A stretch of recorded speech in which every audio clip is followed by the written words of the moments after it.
The room where Belisarius Cawl keeps his first creation is cold enough to freeze breath. Alpha Primus sleeps there naked. 8 feet tall, heavier than any Primaris Marine that followed him. His body is a winter landscape under the armorium light. Pale skin carrying a coppery sheen.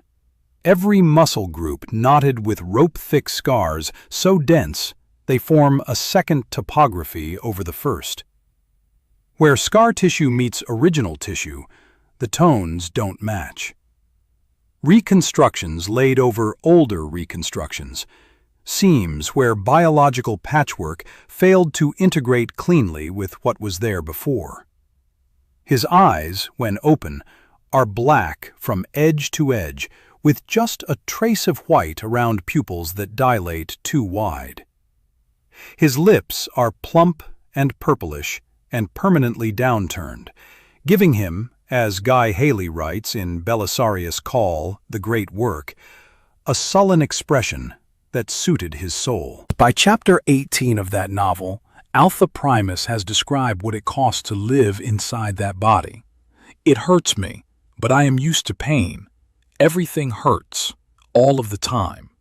Elsewhere in the same novel, speaking to a Primaris Marine who has just encountered him for the first time, he says something longer. The full passage appears in The Great Work and has circulated widely because nothing else in the Primaris canon sounds like it. I hurt, everywhere. My dreams are black. My soul is shackled by another man's ideal. I see more and know more than any human being ever should. In creating me, Cawl tried to match the Emperor's achievements. It didn't work. I pay for his arrogance every second of every day. I tell you because you should know that the Archmagos Dominus's talents aren't infinite. I am your prototype and living evidence of his overreach. He describes himself as a prototype, not a soldier, not a bodyguard. A prototype of something that didn't yet exist when Cawl built him. Evidence not of the thing achieved, but of the thing aimed at, which was the Emperor's own achievement, the engineering of the Primarchs. And the word he uses for the outcome isn't failure, it's overreach. Cawl released 24,000 Primaris Marines into the Imperium across the Indomitus Crusade. He kept one. The question this argument answers is why. The official record of the Primaris program begins after the Horus Heresy. Robute Guilliman, in the days immediately following the second founding in the early 31st millennium, charged Archmagus Dominus Belisarius Cawl with the development of a superior breed of space marine. Cawl worked in complete secrecy for 10,000 standard years. He delivered the program when Guilliman was resurrected during the 13th Black Crusade.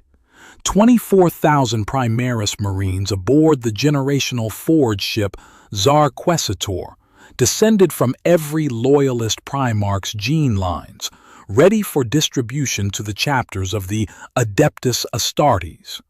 That is the disclosed version. Belisarius Cawl, The Great Work complicates the commission. The novel indicates that the Emperor himself set Cawl up with the knowledge and resources he would need for the project, positioned as a contingency before the heresy broke. This creates a distinction that matters enormously. If Guilliman commissioned the Primaris program, it's a posthumous remedy to a disaster. If the Emperor commissioned it, specifically, if he laid the groundwork before ascending the throne, then the program wasn't designed to fix what came after the heresy. It was designed knowing what was coming. The prototype built before the template was finalized. The specimen held back while 24,000 others were distributed makes different sense against each of these origins. What the confirmed history makes absolutely clear is the scale of what Cawl concealed across those 10 millennia. The Primaris program was hidden from the Adeptus Mechanicus, his own institution on Mars, which would have declared him a heretic for the scope of his genetic modifications and the traitor gene seed he incorporated. It was hidden from the Inquisition, from the High Lords of Terra, from the Adeptus Custodes, from Guilliman himself in ways that persisted even after the program's existence was disclosed.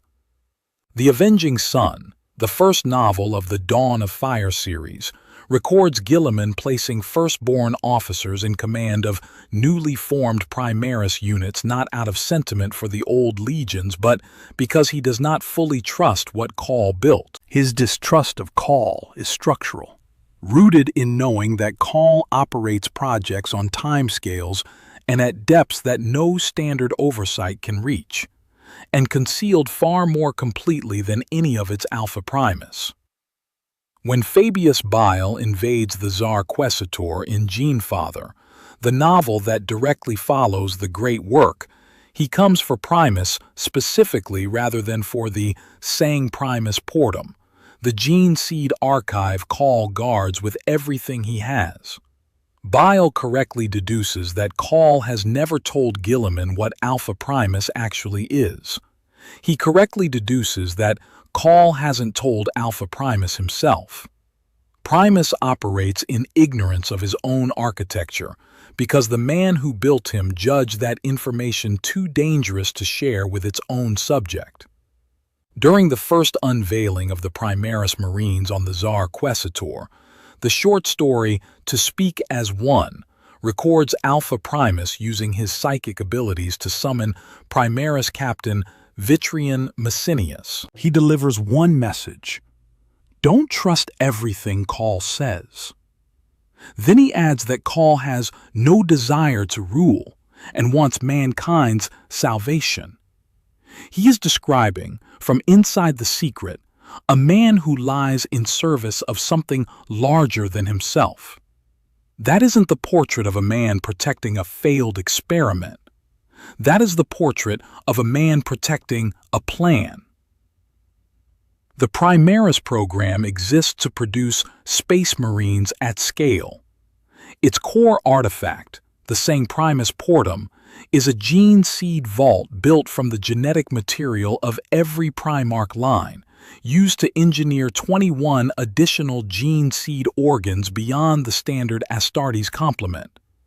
Every element of the program's design serves reproducibility. You can teach a chapter apothecary the new implant sequence. You can convert an entire crusade fleet to Primaris standards.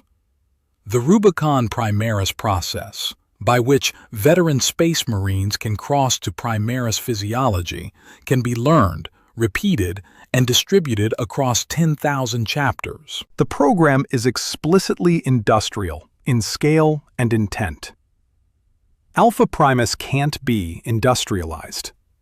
The great work states this directly in Chapter 13. Cawl has since lost the technology needed to create warriors of his class. Not declined to share it, not classified it, not locked it behind Martian orthodoxy. Lost it. There is one. There will only ever be one. The man who produced 24,000 Space Marines can't produce a second Alpha Primus, and the novel says so plainly. The official framing calls him a personal bodyguard and experimental subject. That framing does not account for what he biologically is, because what he biologically is does not match any definition of a bodyguard or an experiment. The great work draws a specific distinction between the construction method used on Alpha Primus and the Primaris induction process. Standard Astartes receive gene seed implants. Their base human biology isn't rewritten. It receives additions. Alpha Primus was completely re-engineered on an individual genetic level, in a process more analogous to the creation of the Adeptus Custodes than to anything the Astartes induction framework produces. The Custodian Guard aren't implanted. They are remade from the genetic foundation up, by processes the Emperor developed to produce beings of exceptional biological caliber outside the Astartes class entirely. Alpha Primus was built to that standard. He is something the Astartes framework does not have a category for. His gene seed is chimeric, spanning multiple Primarch lines, loyalist and traitor alike. Gene Father has Fabius Bile identify gene lines from Magnus the Red in Alpha Primus's biological composition. This isn't contamination. Magnus was the most powerful psyker among all 20 Primarchs, a being whose unaided psychic reach shattered the protective wards of the Imperial Webway project when he sent his warning to Terra. His gene line in Alpha Primus's architecture isn't an error or an ideological concession to using traitor material. It's an ingredient selected for what it produces. The Lexicanum records Alpha Primus's psyker grade and type in the Imperial assignment as unknown or hidden. Not weak, not classified at a standard tier, but actively concealed from the records. The physical record of what this biology does to the body carrying it's written on every surface of Alpha Primus. Rope-thick scars on every muscle group. Mismatched skin tones where biological reconstructions failed to integrate cleanly with adjacent original tissue. Total body pain not as occasional or situational, but as the baseline condition of existence, present without interruption, permanent. The Lexicanum notes this also extends to his connection to the warp. The burdens of what he can perceive through that connection add a metaphysical layer to the constant physical strain. His body wasn't built for his comfort. It was built for capacity. The prototype suffers because the capacity is larger than its current occupant. That capacity survives what should end any Astartes. In Gene Father, Fabius Bile performs surgical extraction of Alpha Primus's progenoid glands while he is conscious and unanesthetized. Primus survives this. He returns to full operational function. Bile escapes because Cawl physically can't allow the confrontation to cost Primus his life. Not because the glands are valuable, because the specimen containing them is the most important thing Cawl has ever built. And Cawl knows it. The Lexicanum records the emotional register of Cawl's relationship with Alpha Primus in a way that has no parallel with any other element of the Primaris program. Cawl views Primus as his son, not as a successful prototype, not as a successful prototype, not as a prized experiment, as a son. The same structural relationship the Emperor held to the Primarchs. Cawl used his own genetic information in Primus's creation alongside the Primarch gene lines. The Emperor used his own genetics to build the Primarchs. Cawl used his own genetics alongside the Primarch's genetics to build Alpha Primus. The bloodline runs in both directions. There is also the matter of what Alpha Primus understands himself to be. The Lexicanum is explicit that Primus does not consider himself loyal to the Emperor. He is the personal property of Cawl. His primary loyalty is to the Archmagos, not to the figure Cawl ostensibly serves. If Alpha Primus were designed as a vessel, a soul without prior allegiance to its future occupant might be a feature of the design rather than an anomaly. A vessel that loves its eventual inhabitant might resist. A vessel built to serve the man who built it has a different relationship to the transition.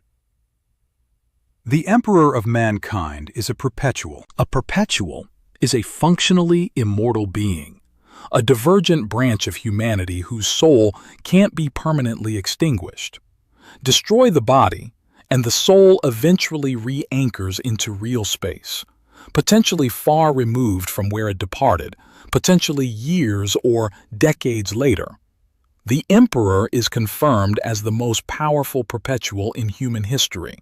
His psychic might has sustained the Astronomicon for 1,000,000 worlds and maintained barriers against the chaos gods in the warp for 10,000 years from a machine that was never designed for the task. The Golden Throne isn't what the Emperor built it to be. Its core was discovered during the Unification Wars, buried in the ruins of Asia's deserts, an artifact of the Dark Age of technology whose original function was as a psychic amplifier and portal into the Eldari webway. The Emperor spent years before the Horus Heresy converting it into the nexus of his secret Imperial Webway project. The program intended to give humanity control of the Eldari's interdimensional transit network and free mankind from dependence on the warp entirely. After the Siege of Terra, the Mechanicum, under the Emperor's direction, modified it into a life support mechanism. The life support function wasn't the design. It was improvisation around a catastrophe the Emperor had not anticipated surviving in his current form. There is a detail preserved in the lore from before the heresy that changes the architecture of the problem entirely. Peter Achelieu, one of the Emperor's contemporaries during the Webway project, stated that the Golden Throne would have required an extremely powerful psyker to operate, and implied that one of the Primarchs had originally been intended to serve this role, so the Emperor could attend to the duties of governing the Imperium without being physically bound to the machine.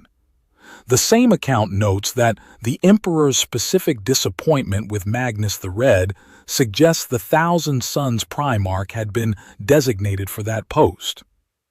The throne wasn't built as a prison. It was built as a workstation, meant to be operated by someone with psychic capacity at Primarch scale while the Emperor moved freely. Magnus's betrayal eliminated that option. Horus's assault on the Emperor eliminated the window in which a replacement could be arranged, and the improvised life support the Mechanicum built around the wounded Emperor was never designed for 10,000 years of continuous operation. The proof that this improvisation has a hard biological limit is Malcador the Sigillite's death. Malcador, the first Lord of Terra, honored posthumously as Malcador the Hero by imperial decree, was second only to the Emperor in psychic might among all of humanity.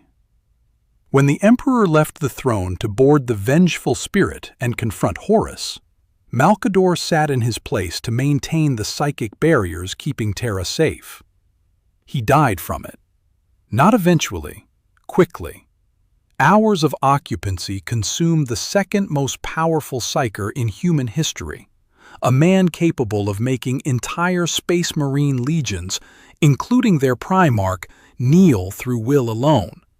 In his final moments, recorded in The End and the Death, Volume 1, Malcador watches the Emperor return and thinks, "He stands above me like the god he isn't." The machine demands a specific architecture. Malcador had perhaps the greatest such architecture any human has ever possessed, apart from the Emperor himself, and the throne destroyed him in hours. The Emperor has sustained it for 10,000 years. The soul that can do that does not simply dissipate when the machine fails. It requires somewhere to go. Current canon makes the throne's deterioration explicit. It now requires 10 times the psychic fuel it demanded when the Emperor was first placed there. The Grey Knight's 10th edition codex establishes what it calls the Terminus Decree, framed as a direct order from the Emperor himself, pre-positioned instructions for a contingency he has already anticipated and prepared for. He isn't surprised by the deterioration. He knew. The Era of Ruin anthology's short story, The Carrion Lord of the Imperium, adds pressure to the timeline. Diocletian, a Custodian tribune, brings an audience with the Emperor and is permitted to ask a single question. The story ends at that question. Whatever the Emperor answered, the Custodians carry it without disclosure. The framing of the scene, A custodian permitted to ask one specific question at a moment when the throne's deterioration is accelerating, is consistent with someone communicating a contingency that is now approaching its activation point. The Lion. Son of the Forest, Mike Brooks's novel returning the Primarch Lion L. Johnson to active canon works through wounded king imagery mapped explicitly to the emperor's condition. A king who sustains his kingdom from a throne that is consuming him, whose golden light guides his people across distances they can't cross on their own, whose wound does not close. The Lion's return in this era isn't narrative coincidence. It's the beginning of an ending, and the ending the current arc of Warhammer lore is building toward requires that the Emperor's soul have somewhere to go when the machine that has been improvising around a 10,000-year-old wound finally stops. A body capable of housing a soul at that scale would need specific things. Psychic architecture capable of surviving the load of a consciousness that has been sustaining the Astronomicon across 10 millennia. A gene pedigree rooted in the Emperor's own genetic projects. The Primarchs, the material he used when he originally built beings at this scale. A construction method that rebuilds from the genetic foundation rather than adding to an existing template. Functional immortality to survive the transition. And no competing soul already installed because displacement isn't how this works. The vessel must be ready to receive what arrives. Alpha Primus meets every criterion. His psyker ability is described in The Great Work as unparalleled among the Astartes, not powerful for a librarian, not exceptional in his class, but unparalleled within it, a category that includes some of the most formidable human psychers in the galaxy. His gene pedigree spans every Primarch line, including the traitor lines, all rooted in the Emperor's own genomic projects. He was re-engineered from the cellular foundation at Custodian Guard standards. He has functional immortality. His own description of his inner life suggests psychic architecture already under strain from what it is currently housing. He sees more than any human being should. He knows more than any human being should. He is, in his own words, the evidence of overreach, built larger than what currently lives inside him. The short story, 5 Questions, places Alpha Primus in direct interrogation with a demon. Asked to characterize what Alpha Primus is, the demon responds, "You are a shadow. They are the darkness." The Primarchs are the darkness. Alpha Primus is cast in the shape of the thing that casts it. A body approximating Primarch scale, inhabited by a single soul that is already being pressed by the biological capacity surrounding it, waiting for a purpose the man who built him has never disclosed. Trazyn the Infinite didn't travel to Cadia during the 13th Black Crusade out of altruism. He is the archaeovist of the Solemnus Galleries, an ancient Necron overlord whose obsession with historical preservation has led him across millions of years to collect living specimens in temporal stasis. His galleries contain the preserved head of Sebastian Thor, the ossified husk of an enslaver, a giant of a man clad in Baroque power armor, face contorted in a permanent scream, whose identity the Trazyn entry in primary sources leaves unspecified. When Abaddon's forces reached the final stages of the Cadian defense in 999 M41, Trazyn arrived with selections from his collection and made contact with Cawl, who was attempting to activate the Cadian pylons. The exchange between them is recorded in the lore directly. Cawl raised his arc scourge. Trazyn set down his staff. "I mean you no harm." Are those the correct words? I find that no matter which I use, no one ever believes them. Cawl called him an abomination. Thief normally suffices. I prefer honored guest. But abomination or thief You and I have common cause.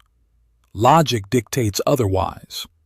Then you don't seek to understand the nature of this matrix. Cawl stood down. Two of the most ancient and secretive figures in the galaxy, operating on timescales the Imperium can't track, had converged on the same crisis and found that their interests aligned. Robert Rath's The Infinite and the Divine establishes that Trazyn possesses something Orican the Diviner, a Necron with prophetic ability, considers worth breaking into the Solemnus galleries to access.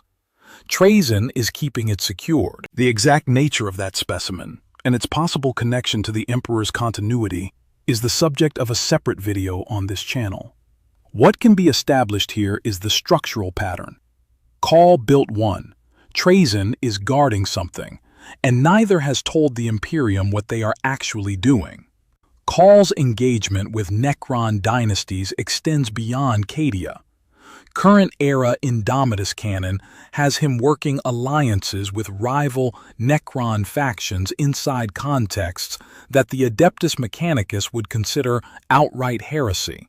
An archmagus who keeps an unreplicable specimen as his personal operative and builds quiet alliances with beings who have outlived entire human civilizations isn't operating within the boundaries of his institutional role. He is playing a longer game than his institution has ever understood. Alpha Primus carries no heraldry. He has never been assigned to a chapter. No chapter master exercises authority over him.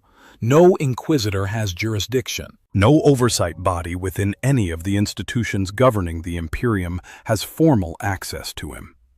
He is institutionally located inside the Adeptus Mechanicus apparatus Cawl controls from Mars, outside the reach of every other Imperial institution, including the one whose entire purpose and 10,000-year institutional memory is oriented around the Emperor himself. The Adeptus Custodes predate the Space Marine legions. They were created by the Emperor's own processes, distinct from the Astartes induction framework. They have stood watch over the Golden Throne since the heresy's close. They have watched every psyker consumed by the throne across 10 millennia. They know what the throne's function demands. They know what its failure would mean. If any institution in the Imperium would recognize a body built to the Emperor's psychic specifications, built at Custodian-level biological standards, carrying a gene pedigree rooted in the Emperor's genetic projects, psychically architected at a scale that strains its container, it's the Adeptus Custodes. They were there when the original throne workstation was designed.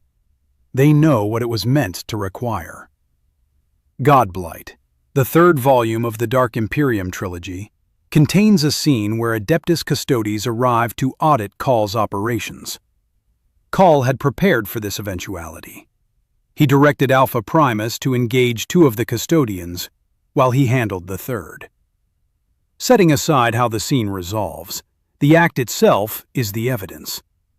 Cawl deploys his single irreplaceable and unexplainable asset in active combat against the Emperor's personal guard, rather than allow them inspection access. He didn't negotiate. He didn't invoke institutional protections or Guilliman's authority. He used Alpha Primus against the Custodians. That isn't how you protect a failed prototype. That is how you protect the most important secret you have ever held from the only people who would immediately understand what they were looking at. The strongest counterargument to the vessel theory is the text of the great work itself. Alpha Primus states in that novel that he isn't a Primarch. He is the first successful Primaris Marine. Cawl frames him as a prototype and experimental subject throughout the novel. His official lexicanum classification is Proto-Primaris Astartes. The declared outcome of Cawl's attempt to recreate the Primarch engineering process is failure. The process didn't replicate what the Emperor had done. and Alpha Primus emerged as a fallback template for something lesser than the original ambition. This is the honest, steel-manned version of the case against the vessel theory, and it deserves a direct answer. Cawl's record of truthfulness about his projects is 10,000 years long and uniformly deceptive. He maintained the Primaris program in complete secrecy for that full duration. He used traitor gene seed and told no one. He concealed Alpha Primus's genetic composition from Robute Guilliman, the man who officially owns the Primaris Commission. He concealed it from the Adeptus Mechanicus. He concealed it from Alpha Primus himself, which Bile's analysis in GeneFather identifies as the reason Primus does not operate at the full capacity his biology permits.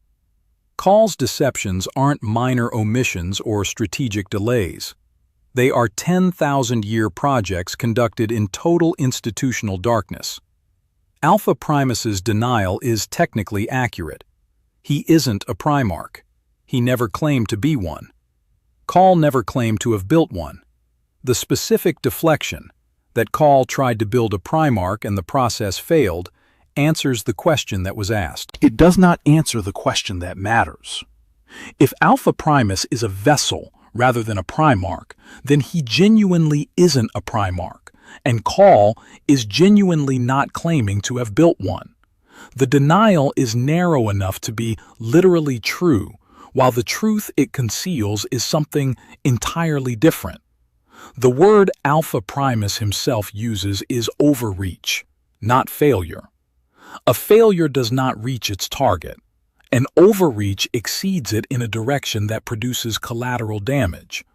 A vessel constructed for a consciousness at the Emperor's scale, currently occupied by a single Astartes soul, would produce exactly what Alpha Primus describes: constant, total body pain, psychic strain beyond what the container was built to sustain for its current occupant, the experience of knowing and perceiving more than any single human soul was meant to hold. The prototype is suffering, not because Cawl fell short of his specification. The prototype is suffering because the specification was written for something larger than what is currently inside it. The denial carries exactly as much weight as Cawl's silence about the Primaris program across 10 millennia. In the context of his established pattern, the denial isn't exculpatory. It's the strongest available signal that there is something to deny. The Alpha Legion is the 20th Space Marine Legion, designated the Ghost Legion during the early Great Crusade. The Lexicanum notes that no definitive record of Alpharius Omegon's appearances and activities exists. Their known association with the Cabal, established in Dan Abnett's Legion, a group of long-lived Xenos who operated on prophetic timescales and made decisions based on projected futures unavailable to other factions, demonstrates that the Alpha Legion incorporated intelligence from sources with access to long-range probability modeling. If that intelligence included any awareness of what the Emperor had positioned Cawl to build, the Alpha Legion's documented allegiance ambiguity becomes a different kind of question. Which Emperor are they oriented toward? The one currently on the throne, deteriorating machine by machine, consuming 1,000 psychers a day, or the one who will need a body when the machine finally stops? There is no direct canonical link in available text connecting the Alpha Legion to Cawl's project or to knowledge of a vessel plan. What exists is a structural gap. Multiple ancient factions, each operating on knowledge that exceeds what the Imperium officially acknowledges, each positioned around a question the Imperium hasn't yet been forced to formally answer. The Alpha Legion ambiguity is genuine because the question is genuinely open. The gap between the Emperor on the throne and what Cawl is building toward is wide enough for an entire legion to be operating inside it without the Imperium noticing. This is what the argument establishes from primary canon and what remains theory. Established directly. Alpha Primus is the first and only Primaris Marine Cawl ever built. He has functional immortality and has been continuously active for millennia while 24,000 Primaris Marines slept frozen. He was re-engineered at the genetic foundation at Custodian Guard standards, rather than the Astartes standard. His chimeric gene seed spans multiple Primarch lines, including Magnus the Reds. He is the only one of his kind and can't be replicated. Cawl has concealed his nature from Guilliman and from Primus himself. The Golden Throne is a repurposed webway device rather than a designed life support system. Malcador died from hours of occupancy. The throne now requires 10 times its original psychic fuel. The Terminus Decree is a direct, pre-positioned order from the Emperor.